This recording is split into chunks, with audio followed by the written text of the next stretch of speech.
Mesdames et messieurs, bonsoir. Dans l'actualité de ce soir, quelques personnalités politiques tournent dos désormais à l'opérateur économique Sébastien Germain à Djavon. Dans cette édition, vous suivrez une analyse sur ce revirement de l'honorable Rachidi Gbadamansi et du bâtonnier Jacques Migan vers l'exécutif. Une délégation du ministère de l'Enseignement supérieur sénégalais était au Bénin pour s'imprégner du fonctionnement de la direction de l'Office du baccalauréat béninoise. À la fin de la mission, la délégation a donné un point de presse.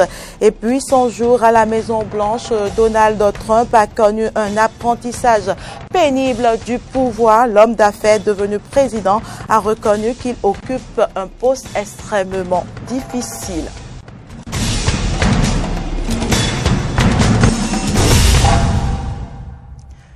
Merci de nous choisir pour suivre les informations. Rachidi Gbadamansi et le bâtonnier Jacques Migan, ex-alliés de Sébastien à Djavon, prennent de plus en plus leur distance avec l'homme et confirment davantage leur présence aux côtés de l'exécutif. Comment peut-on analyser cette position des anciens lieutenants de Sébastien à Djavon? Réponse avec Fréjus Serroin. La démobilisation de certains soutiens de Sébastien à Djavon est effective.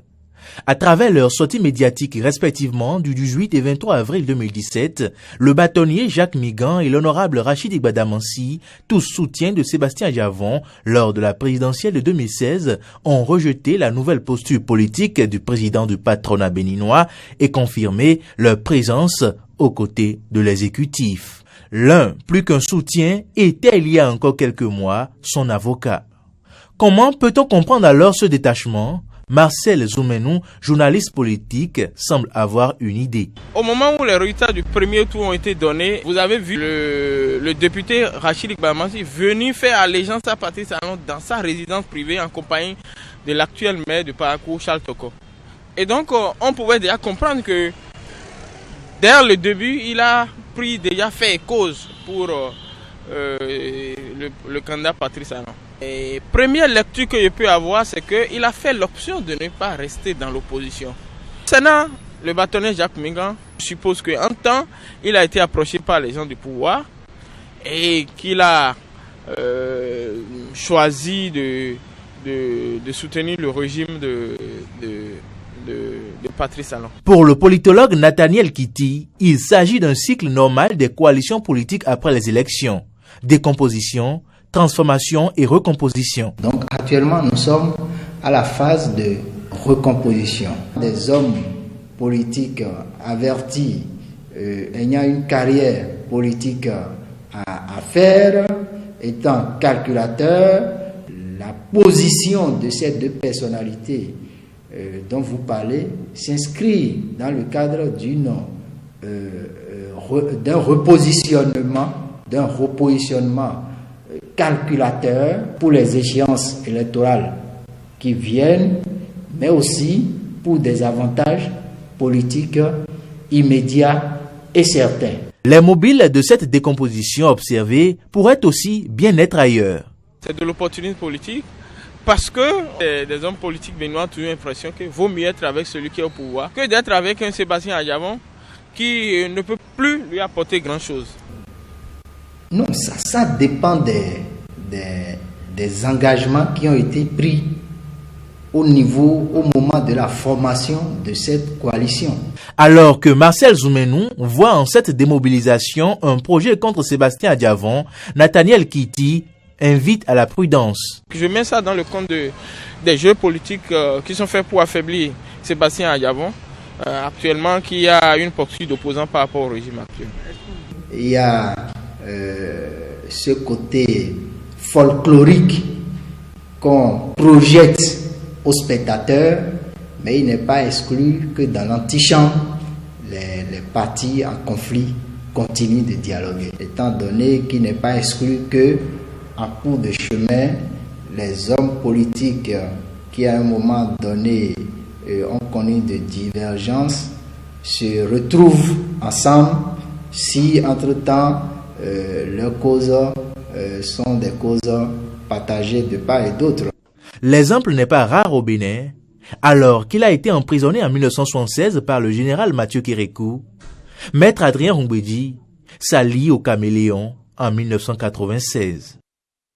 Une délégation du ministère de l'Enseignement supérieur et de la Recherche scientifique du Sénégal était en mission d'État de 48 heures au Bénin pour s'imprégner de l'expérience de l'Office du baccalauréat du Bénin afin de procéder à l'implantation de l'Office au Sénégal. À l'issue de cette mission, ils ont tenu un point de presse à la direction de l'Office du baccalauréat à Cotonou. Compte rendu Carnot François et Fréjus Fiossi.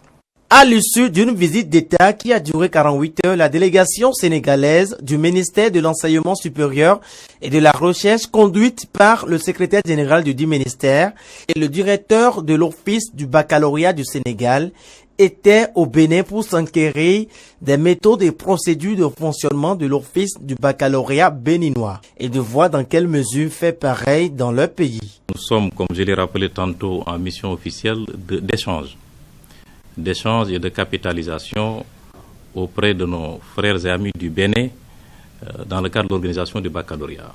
Donc, en fonction de cette réalité, il était important qu'il y ait un décrochage administratif de l'Office du bac qui dépendait jusque-là de l'Université Cheikh Anta Diop de Dakar. Donc, c'est dans ce cadre-là que le ministre nous a demandé de venir rencontrer nos amis, nos frères du Bénin, qui ont une expérience bien assise dans le cadre de l'organisation du baccalauréat, afin que l'on puisse nous inspirer du modèle béninois pour implémenter justement cet office national du baccalauréat au Sénégal. À son tour, le directeur de l'Office du baccalauréat du Sénégal de se dit être satisfait de l'accueil et de leur passage au Bénin. Vous savez que la pratique était parmi les meilleures, mais comme dit l'adage, il vaut mieux voir une fois qu'entendre 100 fois. Et donc, quand chez nous, c'est posé le problème de mission au niveau de la sous-région pour essayer de voir comment améliorer notre système, on a pensé automatiquement à notre petit frère, comme il l'a dit. Et je pense que le secrétaire général l'a déjà remercié, mais je pense que c'est pas un vrai mot, en tout cas c'est quelque chose en tout cas qui est sincère et que nous avons vécu. Quant au directeur de l'Office du baccalauréat du Bénin, non seulement il est très honoré de cette visite de ses pairs du Sénégal, mais il est très satisfait et affirme la collaboration entre les deux pays frères. C'est une visite réussie.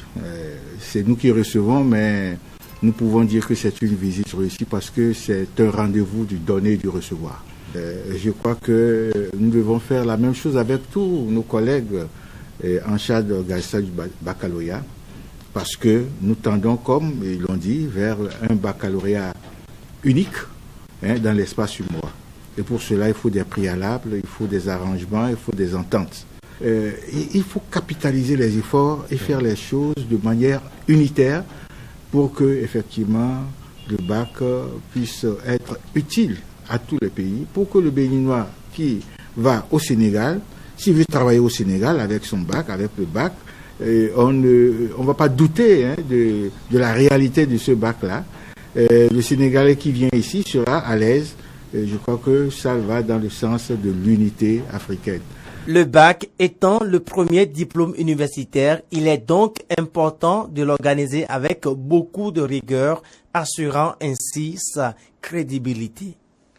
La direction de l'industrie de la CEDEAO, en collaboration avec le programme du système Qualité Afrique de l'Ouest, PSQAO, organise du 24 au 28 avril 2017 à Cotonou un séminaire sur l'harmonisation des normes dans l'espace CEDEAO. Youssouf Mamassika, coordonnateur technique du PQSAO, et Messan Lawson nous donne plus de précisions au micro de Laurent Toneikes et de Damien Pedro. Donc la CEDEAO a mis en place 6 comités techniques d'harmonisation des normes au niveau de l'espace. Donc les travaux de ce séminaire, ça concerne le domaine agroalimentaire. Donc l'harmonisation des normes au niveau de l'espace CEDEAO plus la Mauritanie par rapport aux normes en agroalimentaire. Donc il y a 14 projets de normes qui sont en étude là maintenant. Actuellement, ces normes, c'est des normes d'application volontaire. Donc c'est des normes, des spécifications pour aider les producteurs à rester dans le même processus de production au niveau de l'espace. Donc ça, au fait, ça permet de réduire les barrières au niveau de la production. Ce programme a commencé depuis 3 ans et est articulé autour d'organes tels les comités techniques d'harmonisation, tels les comités techniques de gestion, tels la réunion des ministres de l'Industrie de nos États et finalement pour aboutir au Conseil des ministres de la CEDEAO. Donc quand le besoin se fait sentir sur un produit donné, surtout quand il n'y a pas de normes au niveau international, nous devons, en fonction de nos besoins, regarder à avoir cette norme, ou si ça existe au niveau de nos États, et que c'est probablement pas les mêmes, nous devons de les rendre uniques, afin qu'on puisse avoir un même document à travers nos 15 États, que nous constituons au niveau de la CEDEAO. Nous avons aujourd'hui 14 normes sur des produits alimentaires diverses qui seraient, les produits à base de mil, les produits à base de maïs, les produits à base de blé, les sucres fortifiés, et j'en passe. C'est un programme qui est là tant que le besoin, c'est comme les organismes nationaux de normalisation. Ils seront là tant que l'économie existe, tant qu'un pays existe. Ici, l'harmonisation des normes sera là. Je crois qu'il y aurait toujours besoin d'harmonisation. Direction Porto Novo, où les députés ont examiné et adopté en début de semaine la proposition de loi du député Marturin Kofi Nago portant identification des personnes physiques en République du Bénin. Les détails, c'est avec Amen Didier Rumpenoudi et Romaric Devoshi. Texte de loi portant identification des personnes physiques en République du Bénin a été examiné et adopté par les députés qui auront bénéficié de 2 séances plénières pour y arriver, avec plusieurs corrections et amendements pour rester collés aux habitudes et faits sociaux du pays. Les députés membres de la commission ont posé la question de savoir ce que COSLEPI devient. Certains jeunes qui, après même la maîtrise, n'avaient pas des actes authentiques. Parce que nous savons comment ça se passe dans nos villages. Dans la précipitation, on va à l'examen, on dit on vous délivre une attestation. Pour aller à l'examen après, on ne suit plus. Aujourd'hui, les jeunes, pour élaborer le passeport, on leur demande la source. Ils ne trouvent plus. Parce que ça n'a pas été enregistré, suivi comme cela se doit. Mais à travers cette loi qui permettra d'organiser un recensement biométrique administratif au plan national et de manière globale, nous prenons une grande avance sur ces exigences. Au lieu de gérer la question de manière parcellaire, carte d'identité biométrique séparée, passeport biométrique séparé, on en fait aussi de la biométrie électorale, donc carte électorale biométrique séparée. Je pense que nous nous engageons ici dans une dynamique qui permet d'avoir un fichier national global unique multi-usage. La commission des lois et le gouvernement représenté par le garde des Sceaux, ministre de la Justice, Joseph Djogbenou, et celui en charge de l'Intérieur, Saka Lafia, ont apporté des éclaircissements tout au long de cette étude. En ce qui concerne la conclusion des traités, le gouvernement suit avis de la CNIL, dit l'article 53 en son état actuel, conclut des traités avec d'autres États. L'honorable voudrait qu'on ajoute avis conforme. Il semble que ce serait pas conforme à la Constitution, mais le dernier paragraphe de cet article peut être maintenu. Il peut autoriser par décret, après avis conforme de la CNIL, les exploitants d'aéroports, etc. Sur les autres observations de l'honorable Aronvoy Bla et sur l'observation de l'honorable Prudencio, le gouvernement n'a pas d'objection. Cette loi sur l'identification des personnes physiques en République du Bénin est d'une importance capitale en ce sens qu'elle vient régler les questions de base de données fiables. Une proposition de loi qui émane du député Marturin Kofi Nago. Cette proposition de loi soulève un problème, une préoccupation qui est une préoccupation fondamentale. D'abord, ça va résoudre le problème de l'état civil puisque c'est à partir de l'état civil que les données qui sont recherchées vont être recueillies.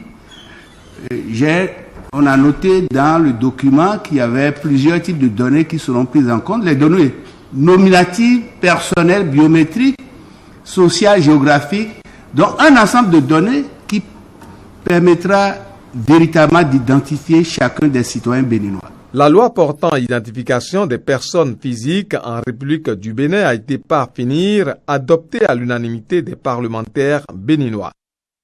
Hors des frontières béninoises, l'Organisation internationale du cacao a inauguré son siège à Abidjan, capitale économique de la Côte d'Ivoire. En 7 ans de crise pour le secteur, cette installation dans un pays producteur se veut symbolique. L'organisation est au plus près de ses membres alors que le cours du cacao est au plus bas depuis 2012. Reportage. L'Organisation internationale du cacao, ICO, implantée depuis 1973 à Londres, a inauguré ce 25 avril son siège à Abidjan, la capitale économique de la Côte d'Ivoire, premier producteur mondial d'une fève dont le coût est en chute libre. L'ICO s'installe en Côte d'Ivoire alors que l'économie cacaoyère est secouée par la lutte des cours sur le marché mondial, la baisse conséquente des prix aux producteurs. Le cacao a atteint vendredi à Londres 1372 livres sterling à la tonne, au plus bas depuis début 2012. Face à la chute des cours mondiaux, le prix d'achat aux producteurs en Côte d'Ivoire est passé de 1100 francs CFA par kilogramme à 700 francs CFA pour la campagne intermédiaire. Cette situation s'en ressent sur l'économie du pays qui a procédé à des ajustements. Pour le directeur exécutif de l'ICO et le vice-président de la Côte d'Ivoire, cette implantation de l'ICO à Abidjan est une opportunité pour le pays. À travers notre implantation dans un pays producteur, nous voulons offrir un meilleur accès à l'information sur le monde du cacao et relever les opportunités qui existent dont les pays producteurs pourraient bénéficier. La Côte d'Ivoire est aujourd'hui convaincue que la présence de l'ICCO à Abidjan offrira des occasions de mieux appréhender les réalités du terrain et mieux apprécier les attentes essentielles des producteurs dans la perspective des décisions adaptées et des mesures concrètes en vue de l'émergence d'une chaîne de valeur profitable à tous. Le cacao est vital pour l'économie ivoirienne. Ce secteur représente 15% du produit intérieur brut, plus de 50% des recettes d'exportation et surtout les 2/3 des emplois directs et indirects, et des revenus de la population, selon la Banque mondiale.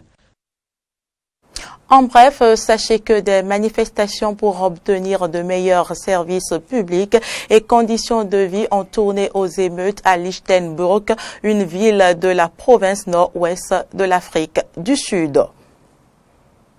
Toujours en images, la police turque a arrêté ce mercredi plus de 1000 personnes soupçonnées d'appartenir à la mouvance du prédateur Fethullah Gülen, farouche opposant du régime de Recep Tayyip Erdogan. C'est du moins ce qu'a annoncé le ministre de l'Intérieur, Souleymane Soylu. Allons à Cuba pour parler économie. Le sucre cubain est aujourd'hui une industrie en quête d'un nouveau souffle. Pour certains, Cuba ne sera plus jamais le plus grand exportateur du sucre dans le monde. Reportage. Quelques difficultés par rapport à la diffusion de cet élément, nous y reviendrons dans nos prochaines éditions. Et nous poursuivons ce journal alors que Donald Trump fête ses 100 jours à la Maison-Blanche. L'ex-homme d'affaires désormais au pouvoir découvre la complexité politique à Washington. Entre signature de décrets, échec au Congrès et changement de positionnement, Donald Trump dessine encore les contours de sa présidence. I, Donald John Trump, do solemnly swear. Donald Trump à peine installé à la Maison-Blanche, des millions d'Américains défilent contre ses idées. Et sa première grande mesure, créer une levée de boucliers immédiate dans tout le pays.